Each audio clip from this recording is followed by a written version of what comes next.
Hi friends, welcome to toffee time. இன்றைக்கி நம்ம பார்க்க போகிறது மரவள்ளிக்கிழங்கு எப்படி குக் பண்ணி தாளிக்கணும்னு பார்க்கலாம். தேவையான பொருட்கள்: மரவள்ளிக்கிழங்கு நல்லா கழுவிட்டு இது மாதிரி கட் பண்ணி தோலெல்லாம் நீக்கி வச்சுக்கோங்க. கடலைப்பருப்பு தேவையான அளவுக்கு எடுத்துக்கோங்க. சின்ன வெங்காயம் கட் பண்ணி வச்சுக்கோங்க.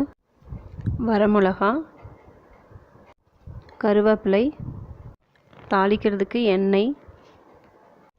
அந்த கிழங்க குக்கரில் தண்ணி ஊற்றி உப்பு மஞ்சத்தூள் போட்டு வேக வச்சு எடுத்து வச்சுக்கோங்க. தண்ணியை வடிச்சிருங்க.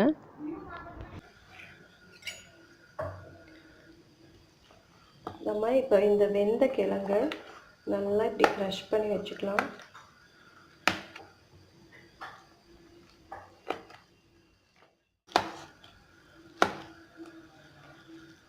இப்படி நல்லா க்ரஷ் பண்ணிக்கோங்க. அப்போ தான் சாப்பிட்டு சாஃப்டாக இருக்கும். எல்லா பக்கமும் உப்பு காரெல்லாம் பிடிக்கும். போதும், இந்தளவுக்கு ரொம்ப க்ரஷ் பண்ண வேண்டாம்.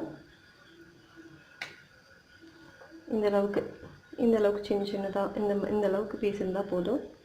இதை நம்ம வச்சிடலாம். ஃபஸ்ட்டு ஒரு வாணலியில் வேணுங்கிற அளவுக்கு எண்ணெய் விட்டுக்கோங்க. எண்ணெய் நல்லா காயிடும்.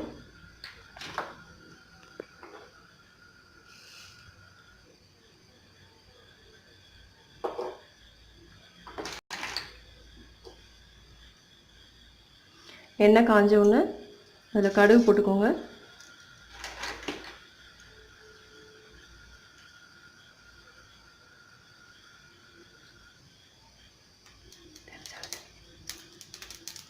கடுகு நல்லா பொரிய ஆரம்பித்தோன்னே அதில் கடலைப்பருப்பு சேர்த்திக்கோங்க.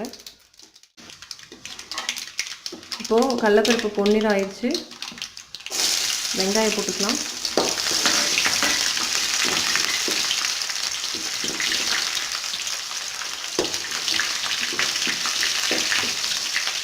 வரமிளகா,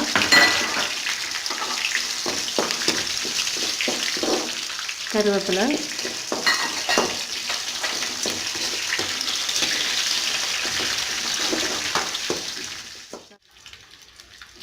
இப்போ இதில் கொஞ்சம் மிளகாத்தூள் சேர்த்திக்கோங்க. ஒரு 1/2 டீஸ்பூன் போதும்.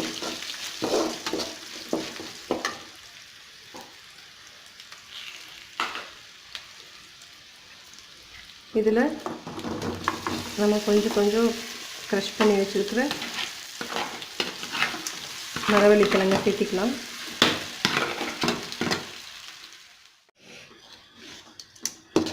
இப்போது இந்த கிழங்கு எல்லாம் நல்லா கலக்கி விட்டுக்கோங்க. அந்த மசாலா எல்லாம் ஒட்டணும்.